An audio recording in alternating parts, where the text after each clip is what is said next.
A classificação é a ciência que se preocupa em organizar os seres vivos em categorias taxonômicas ou táxons, sendo a categoria mais fundamental a espécie. Espécie significa tipo em latim.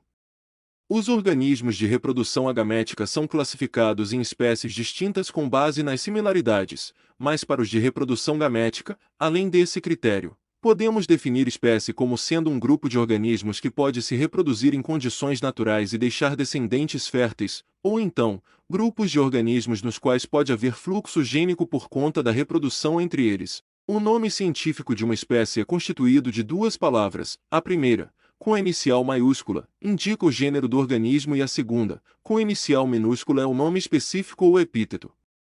Por exemplo, o puma pertence à espécie Puma concolor.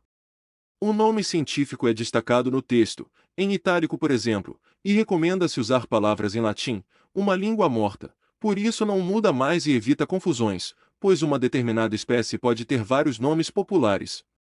O puma também é chamado de sussuarana ou leão da montanha. Algumas espécies diferentes podem se reproduzir e gerar descendentes, que normalmente não são férteis. Um bom exemplo é o cavalo, Equus cabalus, e o asno ou jumento, Equus asinus.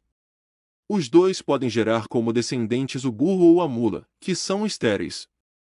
As espécies surgem mais comumente a partir de um processo chamado de especiação via cladogênese, no qual uma população de organismos é dividida por uma barreira geográfica que impede o fluxo gênico entre os indivíduos.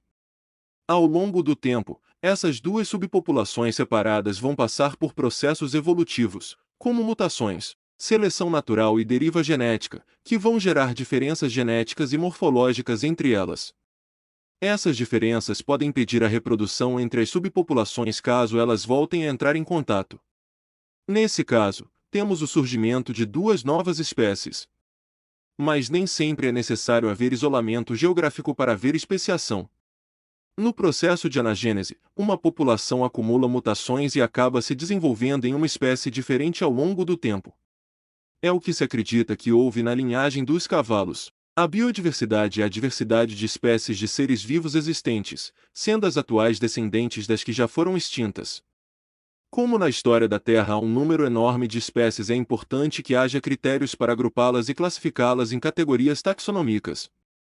Isso é importante pois, por exemplo, facilita o estudo dos parentescos evolutivos, a identificação de novas espécies e até mesmo obter informações sobre o tipo de ecossistema em que os organismos vivem ou viviam. A classificação dos seres vivos é baseada nas similaridades anatomicas e moleculares e nas relações de parentesco evolutivo. Dessa maneira é possível agrupar os organismos similares mais proximamente. Tendo como base os dados mais recentes, a classificação atual utiliza um sistema de 3 domínios e 6 reinos de seres vivos.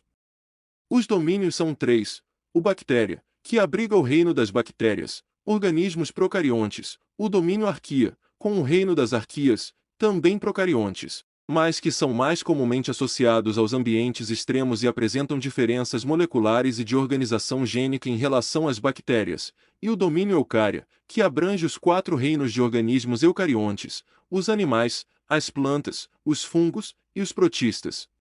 Os protistas são as algas e os protozoários.